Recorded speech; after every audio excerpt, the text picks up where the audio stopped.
A grande novidade que o cristianismo traz em relação ao Antigo Testamento é a pessoa de Jesus. Mas é uma novidade antiga, porque Jesus é o objeto de todas as profecias do Antigo Testamento. Mas é extremamente importante para nós compreendermos o valor e o significado do Antigo Testamento para Jesus Cristo, o que ele mesmo diz acerca da antiga aliança. E é no capítulo 5, também no capítulo 6 e no capítulo 7 do Evangelho segundo João, que nós temos palavras reveladoras neste sentido. Eu não vim abolir a lei, mas vim levá-la à perfeição. A perfeição da lei é Jesus. É graças à vontade dele, ao seu agir, a maneira como ele concebe e pratica a antiga aliança, que nós encaramos, entendemos e praticamos tudo o que se encontra na antiga aliança. Ouvistes o que foi dito aos antigos, eu, porém, vos digo. Está escrito, eu, porém, vos digo. O eu, porém, vos digo não abroga a lei.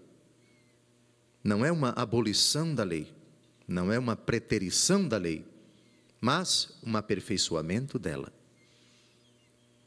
E o aperfeiçoamento da lei consiste exatamente nisso. Ela é interiorizada na força do Espírito Santo. É, portanto, uma religião a partir de dentro, que é julgada na sua origem, na sua fonte. Qual é a fonte do agir do homem? Sua intenção.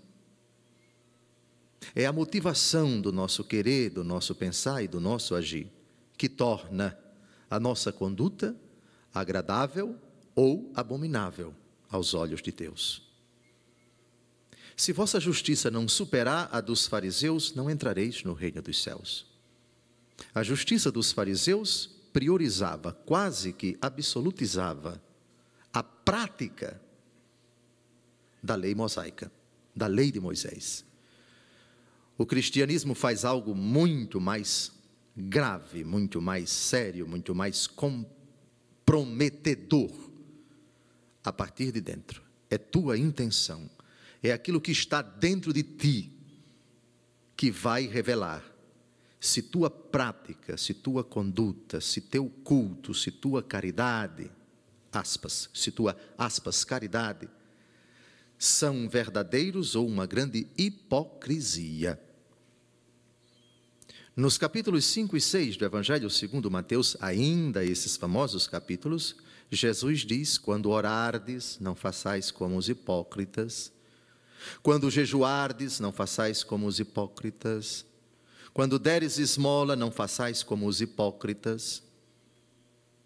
E mais na frente, no final de cada secção desta, ele diz, e teu Pai que vê o que está oculto, te recompensará. Este é o ponto, o que está oculto.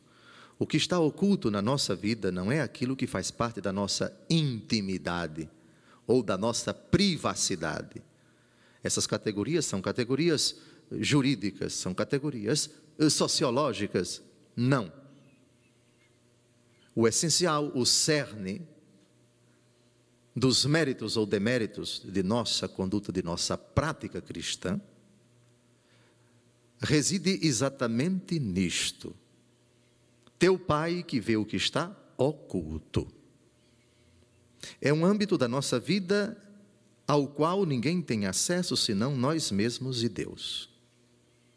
Vocês repararam no Evangelho de hoje, 2 vezes nosso Senhor Jesus Cristo, no capítulo talvez o mais, aspas, violento Porque no capítulo 23 de São Mateus, Jesus dirige palavras duríssimas para os seus adversários. Jesus não tinha adversário nenhum, mas eles se consideravam desafetos adversários de nosso Senhor Jesus Cristo. Os fariseus são chamados 2 vezes por nosso Senhor de hipócritas.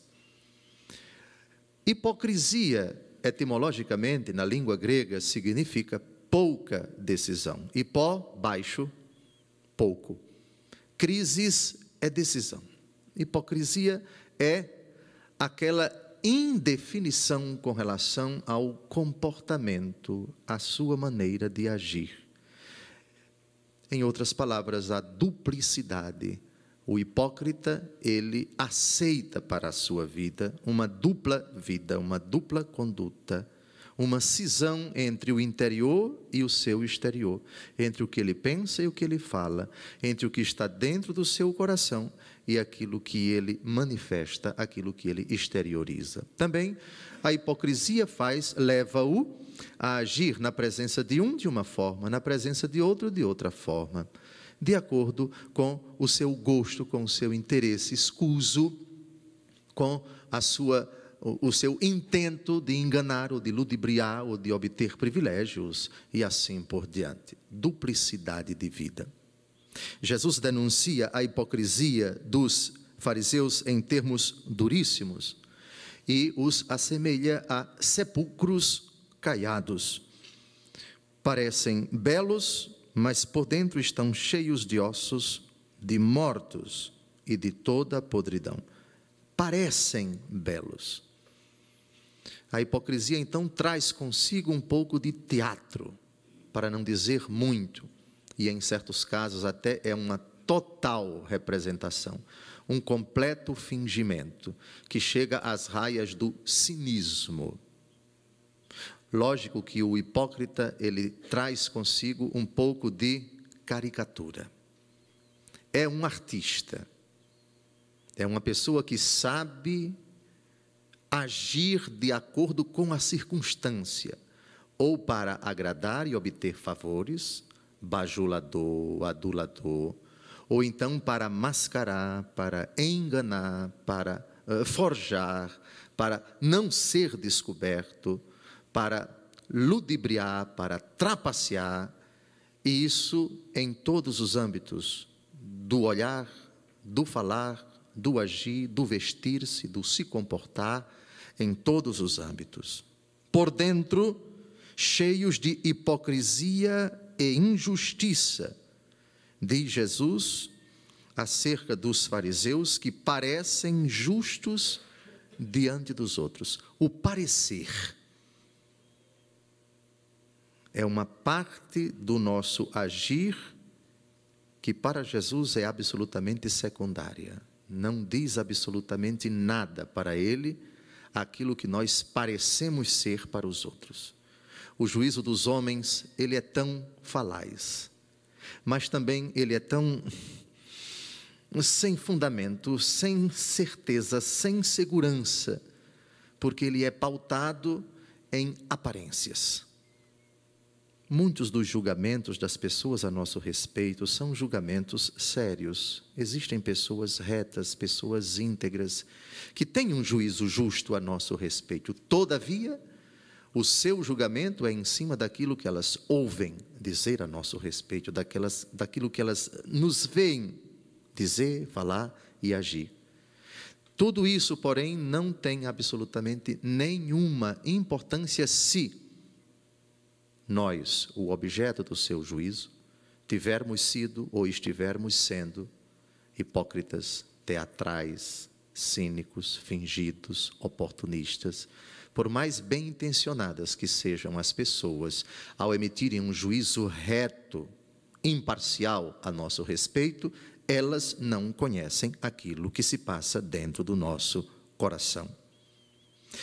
Ai de vós, mestres da lei e fariseus hipócritas, construís sepulcros para os profetas, enfeitais os túmulos dos justos, e dizeis, se tivéssemos vivido no tempo de nossos pais, não teríamos sido cúmplices da morte dos profetas. Ao agir, agem como assassinos, mas se lamentam como vítimas e choram por aqueles que eles mesmos mataram. Com isso, confessais que sois filhos daqueles que mataram os profetas. Completai, pois, a medida de vossos pais. Caríssimos, e teu Pai que vê o que está oculto. Essa frase nos assusta, e o susto bom é muito oportuno para cada um de nós, porque nos remete a esse âmbito absolutamente desconhecido das pessoas, no qual Deus habita. Ele que nos sonda, como diz a primeira leitura de hoje, Ele que nos perscruta, como diz o Salmo que acabamos de ouvir, mesmo as trevas para vós não são escuras, a própria noite resplandece como um dia. Ó Senhor, vós me sondais, vós me conheceis. No dia do nosso juízo, que vai durar talvez menos de 1 segundo, juízo no qual Deus não vai precisar fazer nenhuma pergunta, porque tudo virá às claras, tudo aquilo que é escondido tornar-se-á revelado diante do Senhor. Todas as obras terão sido reveladas, serão reveladas, meritórias ou demeritórias, pela intenção com que fizemos, pela intenção com que falamos, pela intenção com que agimos ou deixamos de agir. Tudo isso está no âmbito de uma clareza inaudita, de uma clareza celestial, que é a sabedoria, o conhecimento de Deus a respeito do nosso ser. São Paulo, na primeira leitura de hoje, diz: nós exortamos a cada um de vós, encorajamos e insistimos para que vos comporteis de modo digno de Deus. Comportamento digno é mais do que a exterioridade, é mais do que vestir-se bem, é mais do que falar polidamente, dizer coisas que agradam a Deus. O modo digno de Deus, o modo digno do nosso comportamento que agrada a Deus, é precisamente isto: aquilo que eu exteriorizo, que é digno, que é justo, que é agradável às pessoas de Deus, às pessoas retas, às pessoas íntegras, isto é, antes de tudo, agradável ao Senhor, que conhece o meu coração, que sabe que aquilo que eu estou dizendo, que aquilo que eu estou fazendo, corresponde à sua santa vontade lá no íntimo do meu ser. Em outra passagem, Jesus diz: não é aquilo que entra no homem que o torna impuro, mas aquilo que sai dele. Nós temos esse incrível poder de mascarar, de subverter e, consequentemente, de enganar as pessoas, passando por vezes uma vida inteira de inautenticidade, escondendo dos outros aquilo que para Deus é claríssimo, ou passando para os outros, vendendo, com o perdão da palavra, para os outros uma ideia, um comportamento, uma expressão de vida, uma existência toda, talvez ilibada, impoluta aos olhos das pessoas, mas aos olhos de Deus, uma verdadeira desgraça. Deus tenha compaixão de nós, Deus nos ajude a fugir da escuridão na qual o nosso coração, por vezes tentado pela hipocrisia, tenta se esconder, e que a luz ao nosso redor nunca seja obscurecida, que a clareza do nosso coração diante desta convicção: Deus me vê, Deus me olha, Deus me sonda, Deus perscruta o íntimo do meu ser, e é precisamente isto que vai ser determinante quando eu deixar esta vida, quando eu me apresentar diante do Senhor, no meu juízo particular, quando do último suspiro será definida a minha sorte eterna. Louvado seja nosso Senhor Jesus Cristo. Para sempre seja louvado.